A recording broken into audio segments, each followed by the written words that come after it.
پشت پرده به بالهای سیاسی اهمیت نمیده و شطرنج باز خوبی.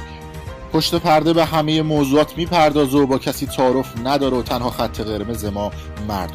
ما اجازه نمیدیم که رسانه‌ها از عدم سواد رسانی مردم سوء استفاده بکنند. پشت پرده. مخاطبین عزیز رسانه پشت پرده، سلام. من امین فردین، خوشحالم که به همراه تیمم بار دیگه با یک برنامه پشت پرده دیگه با شما هستیم. امیدوارم که هر کجای این کره خاکی که هستید حال دلتون خوب باشه. محسن لرستانی، خواننده پاپ ایران که در سال 1397 به اتهام افساد فعل ارض در زندان به سر می‌برد، دقایق پیش خبر رسیده با قید وثیقه 3 میلیاردی در شب عید فطر از زندان آزاد شده. میریم یه اجرای قشنگ و زیبای دیگه از استاد محسن لرستانی، آهنگ پری تهرانی تقدیم حضور دوستان میشه. امیدوارم که مورد پسندتون واقع بشه. مرسی. خدا هم بیایواره ولی شکیدن و نامی بازاره بیست بورن هر زیدو چیدن شناس ندیشن بیست بورن ولی شکیدن آبرم بردیدن پری و نامی. محسن لرستانی که متولد 1362 در محله باغ ابریشم کرمانشاه هستش که در سالهای 85 و 86 با انتشار آهنگ‌های زندان، غربت، بچه ننه و بچه قرتی در استان کرمانشاه با سبکی خاص تونسته بود معروفیت و مشهوریت عجیب و غریبی رو به دست بیاره. زیر میله زندانه عاشقی جرمه یزانه دایگان آخر بدامه دایگان آخر بدامه او که صبرولد ایدامه او تو گر کوره دلم نو الان کدین و ملم نو شب کم لی بخت و اقباله لزه زندان یه ساله. اما همه این اتفاقات باعث شد که محسن لرستانی چندین سال رو بدون مجوز بگذرونه تا اینکه در سال 1395 تونست مجاز بشه و در سال 95, 96 و 97 تونست چندین کنسرت رو برگزار بکنه، سولد اوت بکنه و دارای مشهوریت و معروفیت و محبوبیت عجیب و غریبی در بین مردمان کرد هستش. البته در کل ایران هم صداشو گوش میدن، اما در اونجا این موضوع درجه حرارتش بیشتره.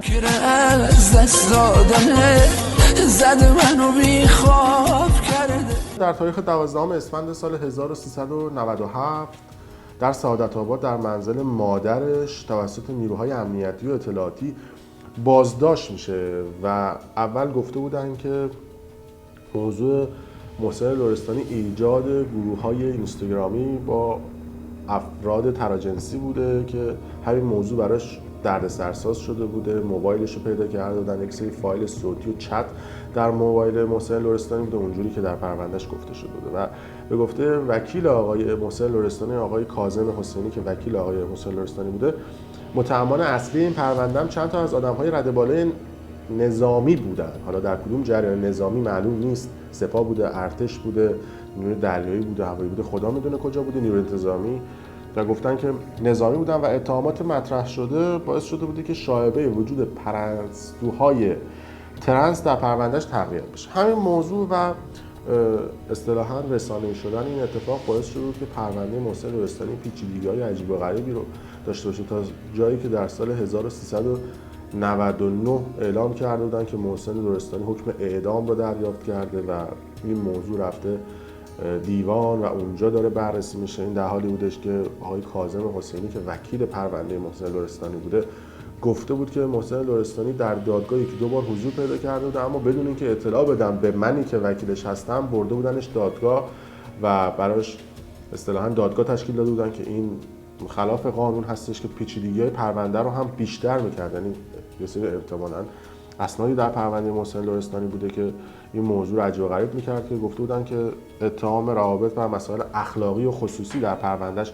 بیشتر مطرح شده بوده. اما امروز اعلام شد که آقای محسن لرستانی با قید وثیقه 3 میلیاردی تونسته از زندان آزاد بشه. تمام اتهاماتی که بهش مطرح شده بوده رد شده و در حال حاضر از زندان آزاد شده. محسن لرستانی که زندگی هنریش همیشه پرحاشیه بوده. بعد از انتشار آهنگ بچه ننه و بچه قرتی که خیلی سر و صدا کرد و بعد از اون بازداشتش در سال 1389 توسط اطلاعات سپاهی استان کرمانشاه که تعهد داده بود که قانونی کار بکنه. و جالبه بدونید که محسن لرستانی مداح بوده و مداعی میکرده و دوستی او با یک سری افراد و اشخاص اصطلاحاً رده بالای ایران هم براش همیشه پرحاشیه بوده. یه بچه ننه یکی از آهنگای معروف محسن لرستانی که 8 سال مقام اولو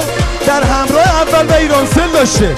اگه دوست داری آهنگ بچه ننه رو دست رولا رولا نبینه رولا داغت نبینه رولا داغت نبینه. قبلا من یک مصاحبه رو با آقای کاظم حسینی وکیل دادگستری که وکیل محسن لرستانی هم اعلام شده بوده انجام داده بودم که اون موقع حسابی در خصوص پرونده محسن لرستانی شاکی بود که چرا بدون اجازه خود وکیل برداشتن و بدون اطلاع اصطلاحاً وکیل پرونده رفتن و پرونده رو بررسی کردن و از اون طرف هم خیلی اون موقع امیدوار بود که محسن لرستانی اعدام نمیشه و این موضوعات رد میشه که امروز هم خوشبختانه خبر آزادی محسن لرستانی اعلام شد. خوبه حسینی، سلامتی. من فردینم آقای حسینی، خبرنگار رسانه پشت پرده. یه دونه خبر اومده بود که اعلام کرده بود در خصوص آقای محسن لرستانی که گویا حکم اعدام دریافت کردن. می‌خواستم این که حکم بهشون ابلاغ شده یا نشده. نه اصلا حکمی صادر نشده، فعلا هیچ اتفاق خاصی نیفته در حد همون کیفر خاصی که قبلا اطلاع رسانی شده. پس هنوز حکم بهشون ابلاغ نشده، فقط گفتن که نه اصلا چنین چیزی حکم صادر نشده. آخه گفتن که در حد کیفر خاصه. بعد این که گفته دادن که آقای لرستانی خودش اقرار کرده بوده که لواط رو انجام داده، جلوی دوربین هم اقرار کرده بوده، این حقیقت داره یا نداره؟ نه اصلا چنین چیزی صحت نداره، من نشنیدم چنین چیزی اصلا. پس اقرار نکردن که لواط کردن. پس افساد فعل برای چی براشون صادر شده؟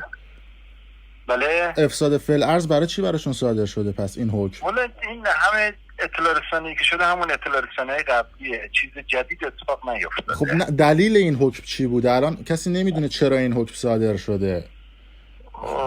خب دیگه هم میگه هر اطلاع رسانی شده همون اطلاع رسانی سابقه، چیز خاصی اتفاق نیفتاده. خب الان شما داخل توی یک مصاحبه انجام دادید که موکلم در رابطه با مسائل اخلاقی و خصوصی بوده که در فضای مجازی منتشر شده ولی خاص شاخی خصوصی نداشته. همون مطالبه. خب البته خب خانه فساد بوده دیگه، درسته؟ نه اصلا چیزی ما نگفتیم. خب نه دیگه چیزی شما نگفتید، شما وکیلشید، خب طبیعتا شما نباید بگید که. درسته.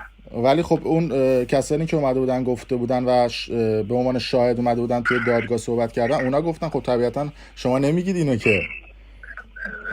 نه کنید، شما تمام مسئول انشالله بذارید تا وقت دادگاهش بشه ببینیم که داستان بعد سوال آخر این که خب با توجه به اینکه این پرونده کیفری هستش و شما هم وکیل کانون هستید، این اطلاعات خب نباید از سمت شما درز می‌کرده بیرون. حتی شما نباید با خبرگزاری‌ها به دلیل اینکه این پرونده کیفری هستش مصاحبه می‌کردید. فکر می‌کنید که این جزء قوانین کانون وکلا باشه که شما نباید اطلاعات پرونده رو به بیرون افشا می‌کردید؟ نه چیزی به نام اطلاعات پرونده بیرون نیومده. خب شما تاریخ دستگیریشو گفتید 12 اسفند ماه که تو خبرگزاری‌ها منتشر شده. اونا چیزای عادیه، اونا جزء معتبر پرونده نیستش. خب اصلا حتی بازداشت شدنش و اینا خب به هر حال جزء اطلاعاتی هستش که خب نه اونا چیز عادی، نه اونا مشکلی نداره. از اطلاع رسانی دیگه اونا مشکلی نداره. خب در حد اطلاع رسانی کلی که خدمتشون در واقع با اون صلاحیت موکل انجام شده.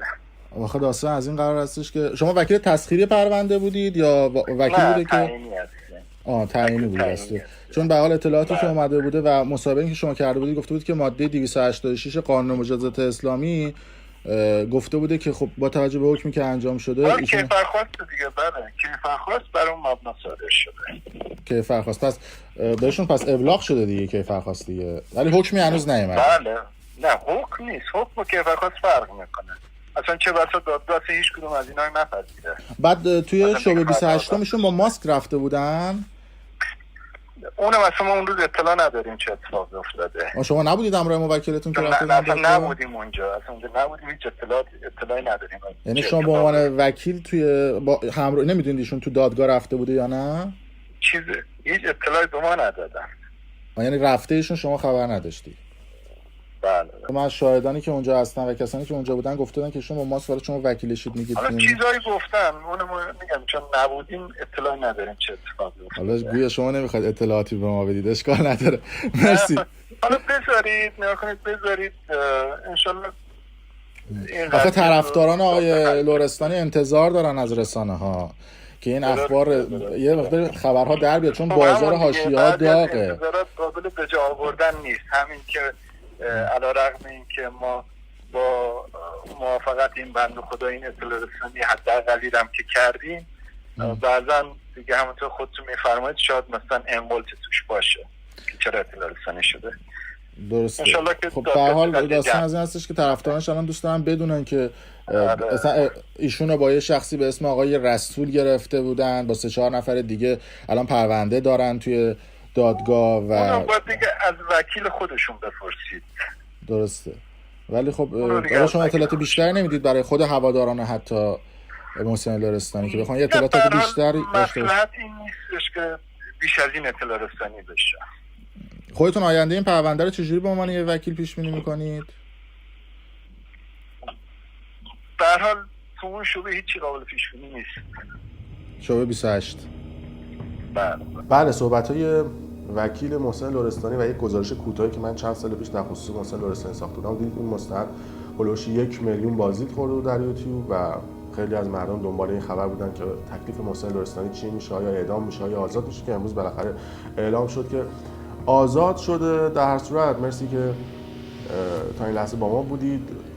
در صورت اینو هم بگم که محسن لرستانی میگفتن که رپ لکی خونده بوده و در کرمانشاه و لرستان طرفدار زیادی داشته که به همین دلیل هم فامیلی خودش رو از محسن پورمست به محسن لرستانی تغییر داده. مرسی که تا این لحظه با ما همراه بودید. اگر دوست داشتید ویدیو لایک کنید و برای دوستان خودتون به اشتراک بذارید. ممنون از شما.